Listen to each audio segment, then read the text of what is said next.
চক্র 2 দেখেছে বা আমার কাছের মানুষ যারা আমাকে চেনে, যারা চক্র 2 দেখেছে, প্রত্যেকে ট্যাগ করেছে, প্রত্যেকে বলেছে আমি আসলে যে ক্যারেক্টার না, আমি যা না, একদম তার বাইরে গিয়ে মানে আমার চরিত্রটা এমন একটা চরিত্র যেটা একেবারেই আমার সাথে মেলানো যাবে না।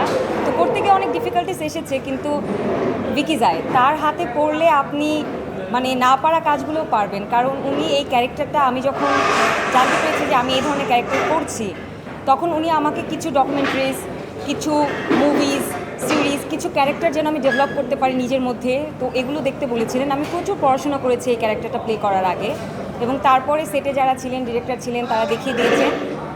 বাকিটা আপনারা দেখলে বলতে পারবেন আমি কতটুকু জাস্টিফাই করেছি আমার ক্যারেক্টারের সাথে।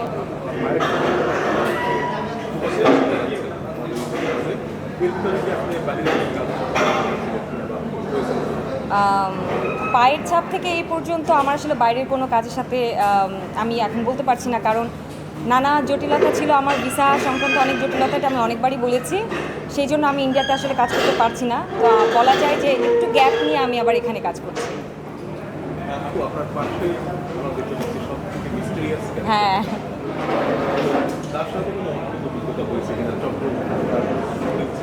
হ্যাঁ, হ্যাঁ, অভিজ্ঞতা অনেক, কারণ হচ্ছে এটা বলা যায় আমাদের মেন ক্যারেক্টার, মানে আমার সাইড থেকে যদি আমি বলি খুবই প্রধান একটা ক্যারেক্টার, এবং এটা আপনাদেরকে দেখতে হবে এটার সাথে কী ধরনের অদ্ভুত ঘটনাগুলো ঘটেছে, সেটার জন্য আপনাদেরকে চক্র 2 দেখতে হবে। বিহাইন্ড দ্য সিন তো মানে অফ ক্যামেরা তো আমাদের সাথে অনেক কিছু ঘটেছে, অন ক্যামেরা কী কী হয়েছে এটা আপনারা চক্র 2 দেখেন, বুঝতে পারবেন।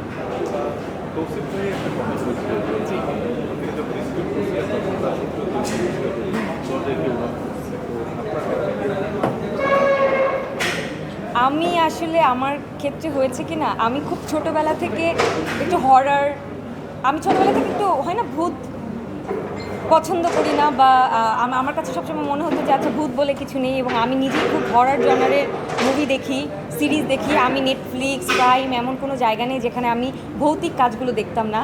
এটা আমি আসলে প্রেস কনফারেন্সে আগেই বলেছি যে আমি আসলে এই জনারটা, সাইকো থ্রিলার, হরর, এই জনারটার একটা বিগ ফ্যান। তো বাংলাদেশে আমি যখন অনেকগুলো কাজ দেখছিলাম, আমি তখন জানতাম না এই কাজের ডিরেক্টর কে। তো আমি বেশ কয়েকটা কাজ দেখার পর আমি দেখলাম সবগুলো কাজেরই ডিরেক্টর হচ্ছেন ভিকি জায়েদ। দেন আমি আসলে ওনার প্রতি আমার আসলে যে ওনার কাজের প্রতি যে প্রেমটা, ভালোবাসাটা, এটা আমার জন্মেছে ওনার কাজ দেখে। তা আমি আগে থেকে হরর জনারের কাজ অনেক পছন্দ করি, সেই জন্য হয়তো আমার সাথে ওই যে ভিকি ভাইয়ের মতো আমার সাথে ভৌতিক কিছু ঘটে না, আমি খুব চাই আমার সাথে ঘটুক।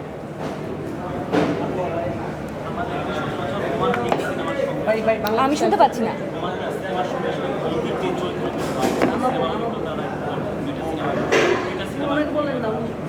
ও, দুটো সিনেমার অভিজ্ঞতা একদম, কোন দুটো সিনেমার অভিজ্ঞতার কথা বলছেন? জি,